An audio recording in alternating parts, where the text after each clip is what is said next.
Welcome to T ten news. Contractor ను బెదిరించిన విషయంలో Karnataka BJP MLA Munirathna arrest అయ్యారు. కోలార్లో పోలీసులు ఆయనను అదుపులోకి తీసుకున్నారు. కాంట్రాక్టర్ ను చంపుతారని బెదిరించడం, కులం పేరుతో దూషించారని తెలువరాజు అనే వ్యక్తి ఫిర్యాదు మేరకు మునిరత్నపై పోలీసులు 2 కేసులు నమోదు చేశారు.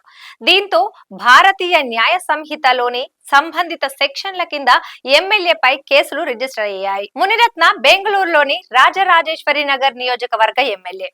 లంచం కోసము మునిరత్న తనను వేధించాడని ఆరోపిస్తూ చెల్వరాజు ఒక పత్రికా సమావేశంలో ఒక ఆడియో క్లిప్ ను విడుదల చేశారు.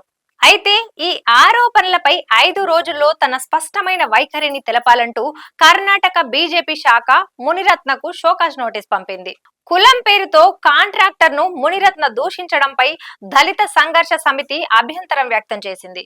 బెంగళూరులోని మునిరత్న ఇంటి బయట ఆందోళనకు డిఎస్ఎస్ యోచించింది. దీంతో పోలీసులు ఎమ్మెల్యే ఇంటి వద్ద భద్రతను కట్టుదిట్టం చేశారు. ముందస్తు జాగ్రత్త చర్యల్లో భాగంగా బారికేడ్లను ఏర్పాటు చేశారు. కొన్ని రోడ్లను మూసేశారు. బీజేపీ జాతీయ నాయకులు జవాబులివ్వాలి.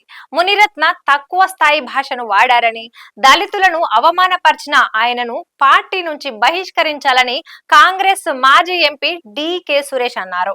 బీజేపీ జాతీయ నాయకులు దీనికి సమాధానం చెప్పాలని ఆయన డిమాండ్ చేశారు. ఒక్కలిక సామాజిక వర్గం విషయంలోనూ మునిరత్న గతంలో ఇలాగే వ్యవహరించారని, దానిపై బీజేపీ స్పందించలేదని డికే సురేష్ ఆందోళన వ్యక్తం చేశారు. డబ్బులను అడుగుతూ కాంట్రాక్టర్ను బెదిరిస్తున్న మునిరత్న మాటలు ఆడియోలో వినిపిస్తున్నాయి. ఆయనను వెంటనే డిస్మిస్ చేయాలని నేను బీజేపీ ఎన్డీఏను డిమాండ్ చేస్తున్నా. ఆయన దళిత సామాజిక వర్గాన్ని, ఒక తల్లిని అవమానపరిచారు. దీనిపై బీజేపీ తప్పనిసరిగా క్షమాపణలు చెప్పాలి అని సురేష్ అన్నారు.